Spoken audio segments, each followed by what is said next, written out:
अस्सलाम वालेकुम। I am सुल्तान अली। आज की इस वीडियो में हम डिस्कस करेंगे कि स्क्वायर और रेक्टेंगल शेप्स का पेरीमीटर और एरिया क्या होता है और उन्हें किस तरीके से मालूम करते हैं। सबसे पहले स्क्वायर एक ऐसी शेप होती है जिसकी चारों साइड्स की लेंथ एक बराबर होती है। इसके मुकाबले में रेक्टेंगल एक ऐसी शेप होती है जिसकी दो साइड्स की लेंथ बराबर और बाकी दो साइड्स की लेंथ आपस में बराबर होती है। यानी कि स्क्वायर में चारों साइड्स की लेंथ बराबर होती है, जबकि रेक्टेंगल में दो साइड्स की लेंथ एक जैसी, जबकि दूसरी दो साइड्स की लेंथ एक जैसी होती है। तो चूंकि अब दोनों डायग्राम्स, दोनों शेप्स एक दूसरे से डिफरेंट हैं, तो उनको मालूम करने का, उनका पेरीमीटर और उनका एरिया फाइंड आउट करने का जो तरीकेकार है वो भी डिफरेंट होगा। तो सबसे पहले हम देखेंगे कि एक स्क्वायर का पेरीमीटर कैसे मालूम कर सकते हैं। तो पेरीमीटर है क्या? पेरीमीटर है किसी भी शेप की चारों साइड्स की लेंथ को जमा करना। तो वो हम किस तरीके से करते हैं? क्योंकि स्क्वायर में चारों साइड्स एक बराबर है, तो हम किसी एक साइड की लेंथ फाइंड आउट करते हैं और उसको चार से मल्टीप्लाई कर देते हैं।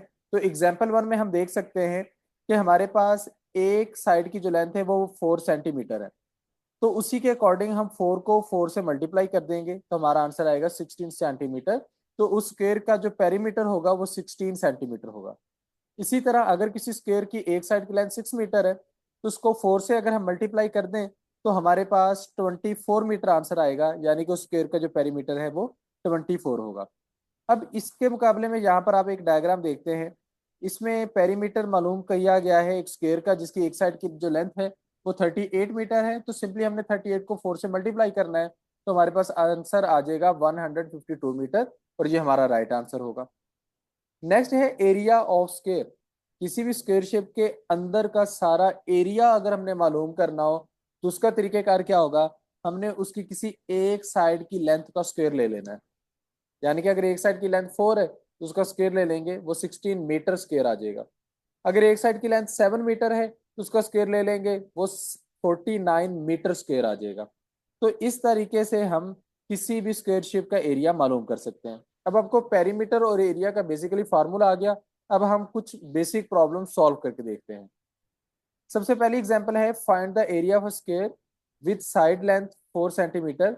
तो एरिया हमारे पास जो होगा वो 4 सेंटीमीटर के अकॉर्डिंग उसका हमें स्क्वायर लेना है, तो वो 16 सेंटीमीटर स्क्वायर आ जाएगा। नेक्स्ट हमारे पास अगर लेंथ 6 मीटर होगी तो उसका एरिया 6 × 6 यानी कि 36 मीटर स्क्वायर आ जाएगा। ये हमारे पास थे किसी भी स्क्वायर शेप के पेरीमीटर और एरिया फाइंड आउट करने के तरीके।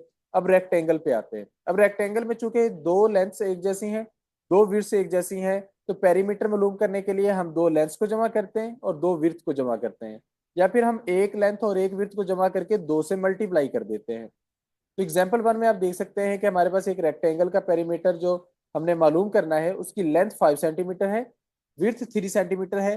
तो हम 5 + 3 यानी कि 8 सेंटीमीटर करके उसको दो से मल्टीप्लाई करेंगे तो हमारा आंसर आ जाएगा 16 सेंटीमीटर।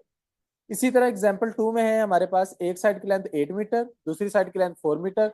दोनों को जमा करके 2 से मल्टीप्लाई कर देंगे, हमारे पास आंसर आ जाएगा 12 × 2 24 मीटर। यहाँ पे हमारे पास एक डायग्राम है जिसमें एक साइड की लेंथ 32 सेंटीमीटर है, दूसरी साइड की 20 सेंटीमीटर है। तो 32 को भी 2 से मल्टीप्लाई कर लिया 64 सेंटीमीटर, 20 को 2 से मल्टीप्लाई कर लिया 40 सेंटीमीटर। इन दोनों को जमा करेंगे तो 104 सेंटीमीटर हमारे पास पेरीमीटर आएगा। याद रखिएगा कि पेरीमीटर का जो यूनिट होता है वो हमारे पास सिंपल यूनिट होता है, यानी कि या सेंटीमीटर होगा या मीटर होगा या किलोमीटर होगा। इसके मुकाबले में जो हमारे पास एरिया होता है उसका यूनिट स्क्वायर में आता है, तो centimetre square, metre square, kilometre square. अब हम अगर किसी रेक्टेंगल का एरिया मालूम करना चाहते हैं तो इसमें हम लेंथ और विड्थ को मल्टीप्लाई करेंगे। स्क्वायर में हम दो लेंथ्स को आपस में मल्टीप्लाई करते थे या एक लेंथ का स्क्वायर ले लेते थे, लेकिन यहाँ पर चूंकि एक लेंथ और है दूसरी और है, तो हम दोनों को आपस में मल्टीप्लाई कर देंगे। तो अगर किसी रेक्टेंगल का एरिया है, हमने मालूम करना है, उसकी एक साइड की लेंथ 5 सेंटीमीटर, दूसरी साइड की 3 सेंटीमीटर है, तो हम दोनों को मल्टीप्लाई कर देंगे तो हमारा आंसर आ जाएगा 15 स्क्वायर सेंटीमीटर। इसी तरह दूसरी एग्जाम्पल में एक साइड की लेंथ है 8 मीटर और दूसरी साइड की लेंथ है 4 मीटर। तो दोनों को मल्टीप्लाई करेंगे तो हमारे पास एरिया आ जाएगा 32 सेंटीमीटर स्क्वायर।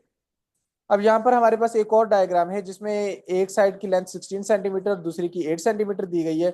हम इनको आपस में मल्टीप्लाई करेंगे और 128 सेंटीमीटर स्क्वायर हमारे पास इस रेक्टेंगल शेप का एरिया आ जाएगा। अब हम कुछ रियल लाइफ एग्जांपल्स लेते हैं। तो हमारे पास सबसे पहले एग्जांपल है, find the area and perimeter of rectangular field. एक प्रॉपरली फील्ड है, हमने उसका एरिया भी मालूम करना है और पेरीमीटर भी। फील्ड की शेप रेक्टेंगुलर है, उसकी एक साइड की लेंथ 54 मीटर और दूसरी साइड की 32 मीटर है। अब एरिया का जो फार्मूला है वो है लेंथ मल्टीप्लाई विड्थ, बहुत आसान सा फार्मूला है। और पेरीमीटर का है लेंथ और विड्थ को जमा करके 2 से मल्टीप्लाई करना। तो एरिया मालूम करने के लिए हम 54 को 32 से मल्टीप्लाई करेंगे, जबकि पेरीमीटर मालूम करने के लिए 54 को 32 के साथ जमा करके 2 से मल्टीप्लाई कर देंगे।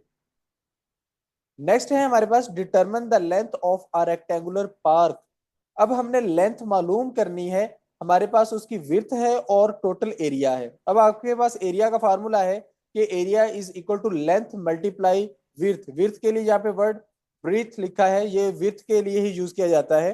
तो आपने चूंकि लेंथ मालूम करनी है तो आप लेंथ को एक साइड पे रहने देंगे, जबकि जो विड्थ है उसको दूसरी साइड पे ले जाएंगे। विड्थ इधर मल्टीप्लाई हो रहा है, दूसरी साइड पे जाके वो डिवाइड हो जाएगा। तो length will be equal to area divided by width. तो एरिया आपके पास है 665 स्क्वायर सेंटीमीटर स्क्वायर मीटर, और जो विड्थ है वो है 19 मीटर। तो इसको जब आप डिवाइड करोगे तो आपके पास आंसर आ जाएगा 35 मीटर्स। नेक्स्ट है हमारे पास एक और प्रैक्टिकल क्वेश्चन है कि एक पॉन्ड है, वो उसकी लेंथ है 28.5 मीटर, विड्थ है 16 मीटर। तो ये स्क्वायर नहीं है, एक रेक्टेंगुलर है। अब हमने दो चीजें मालूम करनी है कि अगर हमने इसके फ्लोर की सीमेंटिंग करनी हो और रेट हो 110 पर मीटर स्क्वायर, तो हमारा कितना खर्चा आएगा। और अगर हमने इसकी फेंस लगानी हो और उसका खर्चा हो 95 पर मीटर, तो कितना खर्चा आएगा। अब जो फेंस होती है, जो बाड़ लगाते हैं, वो आप बाहर बाहर लगाते हैं यानी कि पेरीमीटर के अकॉर्डिंग, जबकि सीमेंटिंग होती है टोटल एरिया के अकॉर्डिंग। तो हमने सबसे पहले एरिया फाइंड आउट करना है, लेंथ मल्टीप्लाई विड्थ करके हमारे पास एरिया आ जाएगा। फिर हमने पेरीमीटर फाइंड आउट करना है, वो हमारे पास उस फार्मूले से आ जाएगा। जब ये दोनों चीजें आ जाती हैं, अब आपने कॉस्ट मालूम करनी है। सीमेंटिंग की कॉस्ट है, एरिया को आपने मल्टीप्लाई करना है रेट से, यानी कि 1 मीटर स्क्वायर का जो रेट है वो 110 है। आपके पास टोटल एरिया 456 मीटर स्क्वायर, तो आप 456 को 110 से मल्टीप्लाई कर देंगे। 1 मीटर स्क्वायर की वैल्यू को 456 मीटर स्क्वायर से जब आप मल्टीप्लाई करेंगे तो आपके पास सीमेंटिंग का खर्चा आ जाएगा। इसी तरह फेंसिंग का खर्चा मालूम करने के लिए आप पेरीमीटर 1 मीटर का जो खर्चा है आप उसको मल्टीप्लाई कर देंगे टोटल मीटर की जो बाड़ चाहिए आपको। तो 95 पर मीटर का खर्चा है और 89 मीटर की आपको बाड़ चाहिए, फेंस चाहिए, तो आप उसको उसके साथ मल्टीप्लाई कर देंगे, आपके पास उसका खर्चा आ जाएगा। अब आपने टोटल अपना खर्चा मालूम करना है, ये देखना है कि टोटल कॉस्ट कितनी आ रही है। तो आप सीमेंटिंग और फेंसिंग की कॉस्ट को आपस में जमा कर देंगे। नेक्स्ट है हमारे पास एक rectangular garden, length 30 metre width 20 metre. तो हमने कॉस्ट मालूम करनी है ग्रास लगाने की और बाहर की तरफ फेंस लगाने की। बात वही होगी कि घास आपने ग्रास जो लगानी है वो अंदर लगानी है टोटल एरिया में, जबकि जो फेंस लगानी है वो बाहर बाहर लगानी है पेरीमीटर के साथ। तो आप पहले एरिया मालूम करोगे, फिर पेरीमीटर मालूम करोगे, और फिर आप कॉस्ट मालूम करोगे एरिया के अकॉर्डिंग ग्रास लगाने की, और फेंस लगाने की आप मालूम करोगे पेरीमीटर के अकॉर्डिंग। फिर टोटल कॉस्ट को आप जमा कर देंगे। तो इस तरीके से आप ये क्वेश्चन भी सॉल्व कर सकते हैं।